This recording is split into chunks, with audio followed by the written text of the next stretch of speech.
Hello everyone and welcome back to my channel. If you are new here, we talk about all things homesteading, homemaking, and just our journey to a slower, more simple life. So I'm sure you know that it is that time of year again, the Christmas holiday season, which is so exciting. It is definitely one of my favorite seasons of the year. I just love the fact that the holiday is about being around your family and all the cozy feelings and just it being right before the winter season and the beautiful lights and the baking and the warm food. Just everything about it is just so comforting. But with the holiday season now, every single business, everybody is just trying to push, and sell you their items, whether you really need them or not. There's nothing wrong with businesses wanting to make money, and there's definitely nothing wrong with the concept of giving somebody a gift, especially a holiday that is kind of about giving. I think giving is a great thing. But what I don't like about it is the whole consumerism type of aspect to it now, the very much buy all these different things, buy the newest, greatest things, you need to get a certain amount of presents, or any of these expectations. So in an effort to try to combat against all of the pressure, all the advertising to just buy all kinds of different things, I decided to come up with a list of things that I think could actually be useful for somebody who is kind of homestead minded specifically, since that's something we talk about here. So in this video, I'm going to be showing a few things that I think could make great gifts for your loved ones this holiday season. And I have a blog post that accompanies this video. I will leave it down below. The list is bigger than what I will share here today. So if you're interested, go ahead and check that out. Now let me be the first to say I definitely did link things in the blog post so that if you want to get them easily in that way, you can. But I will always say that homemade and locally bought presents are definitely the best. The more we can keep things from home and in our communities and support each other that way, the better for sure. But there's definitely space to get things online as well. I definitely do from time to time, so that is a resource down below if you want it. So with that, let's hop into it and get looking at some potential gifts for this holiday season. I kind of broke things up into categories for things that might fit different people in your life potentially. So first I want to talk about a couple books, and I think books are a great gift. All kinds of books of all different types, but since we're talking about the Homesteader in mind specifically, I have a couple I want to show you. So first, let me say any book by Joel Salatin is a great read. This is the one I'm currently reading, Polyface Micro, Success with Livestock on a Homestead Scale by Joel Salatin, and I have such a hard time putting this down. It is so packed with information, and he just has such a great way of writing that makes you feel inspired, and it's easy for anybody to understand and learn new things. So he has a lot of books out. I have not read them all, but I want to keep building my collection and get every single one because I really enjoy what he has to say, and it is so helpful. The next book that I have with me is Growing Vegetables for the First Time Gardener. This is by Jess Sowards. Many of you probably know her. She is a homesteading YouTuber that is so well known. She's one of my favorite people, such a big inspiration to me. And she has two books. She has the one for gardening and one for homesteading. And they are beautiful. They have beautiful pictures in them. So they're just so eye-capturing in that way, and also very easy to follow, very informative. So you could definitely pick up either or both of those books for your loved one this season. Lastly, for what I have to show you in the books category, this is the Ball Complete book of home preserving. And this is just so great to have. It's helped me out so much my first year canning, which was this year. And it has tons of different recipes of all kinds. They have water bath canning recipes, pressure canning recipes, and all kinds of different flavors and just some interesting stuff.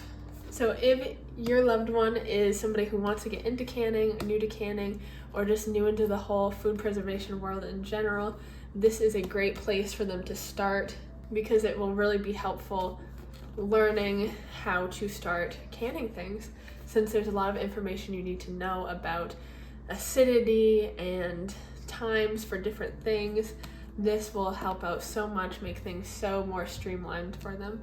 My next category that I wanted to discuss is tools. And tools are such a great thing to get for a gift because they're useful. That is one of the main things I like to think about when I am thinking about gifts is it actually going to serve some kind of purpose in their life? Books can educate you, even entertain you. Tools you can use to help you do something.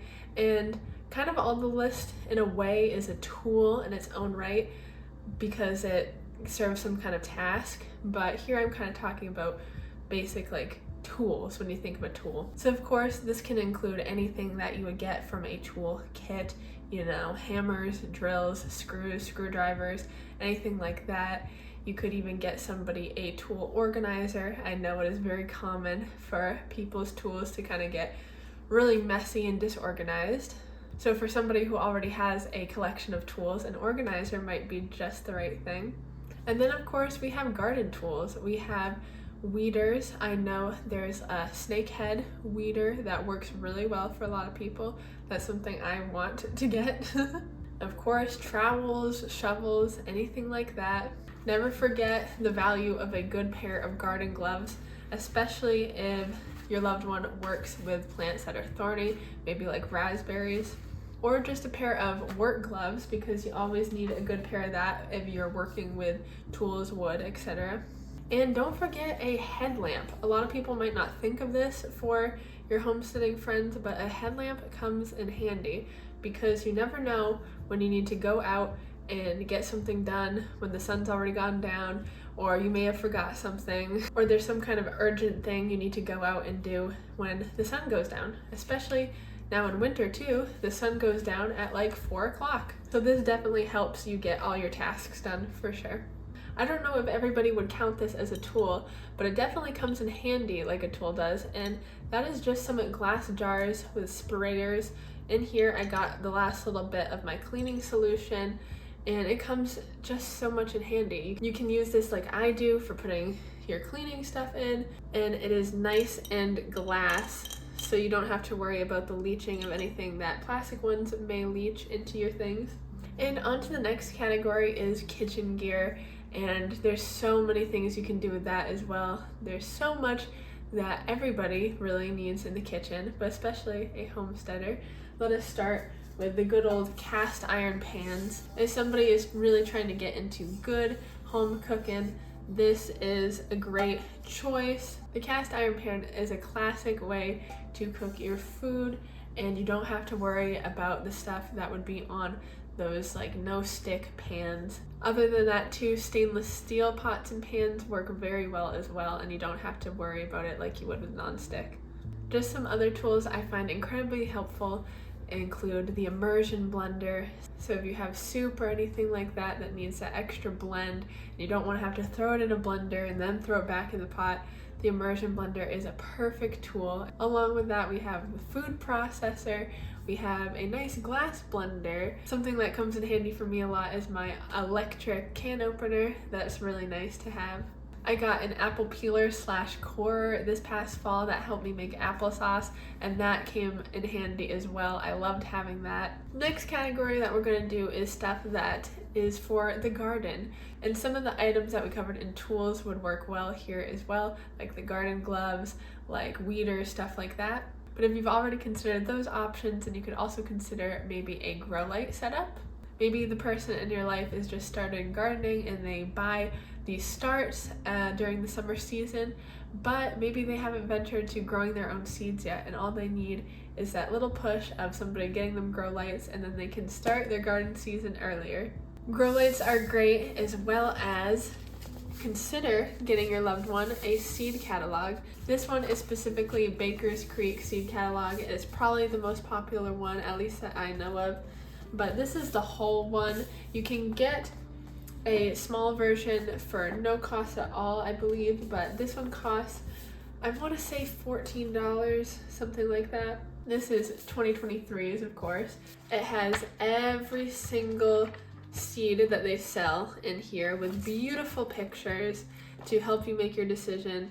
So this is just so great for somebody who is daydreaming about what they're going to grow in their garden once spring and summer come along. Next is animal category. So a lot of homesteaders have their animals, and anything that can help them out with that would be great to get as a present. Some things that are smaller scale items that could help out could include milk funnels.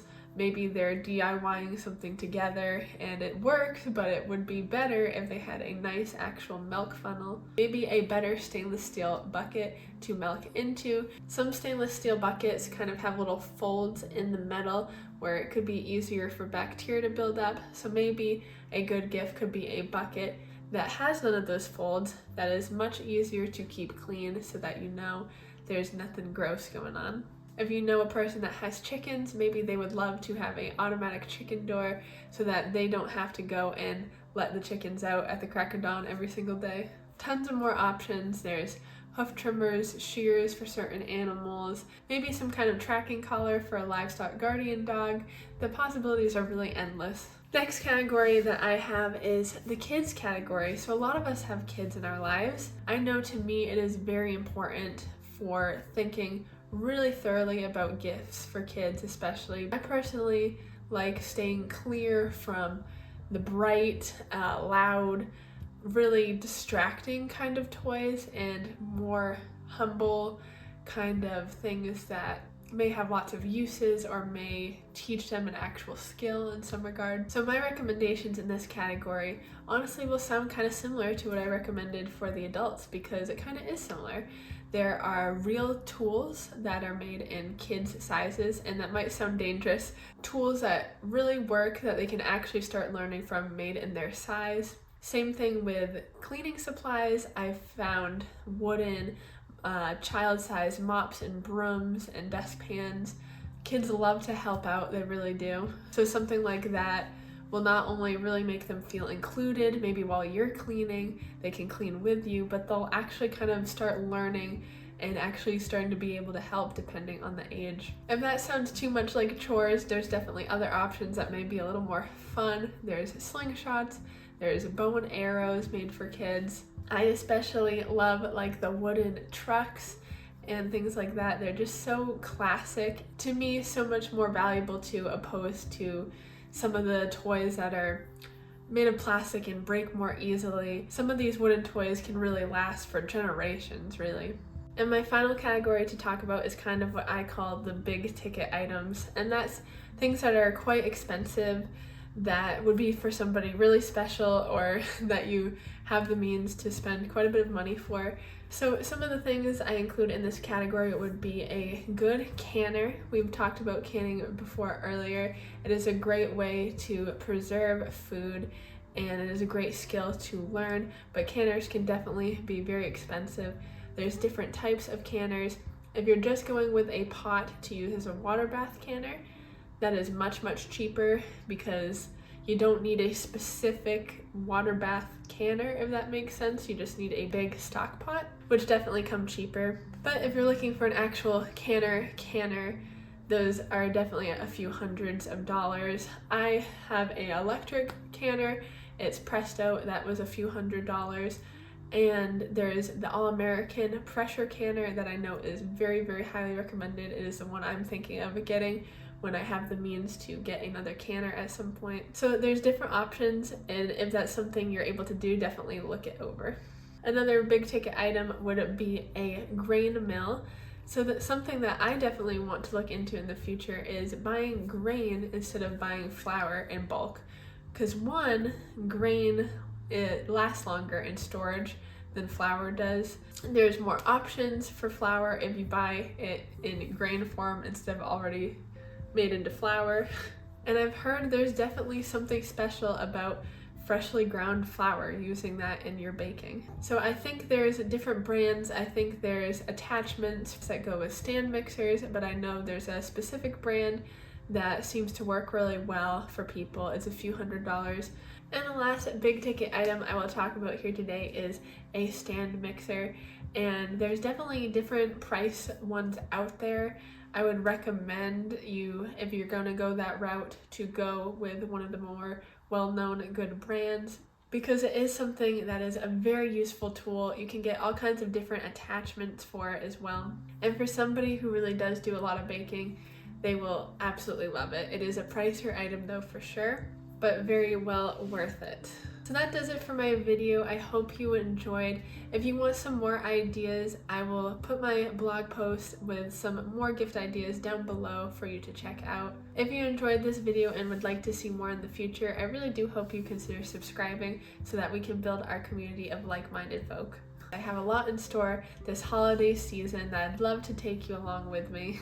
Thank you for stopping by, and I hope to see you next time. Bye-bye!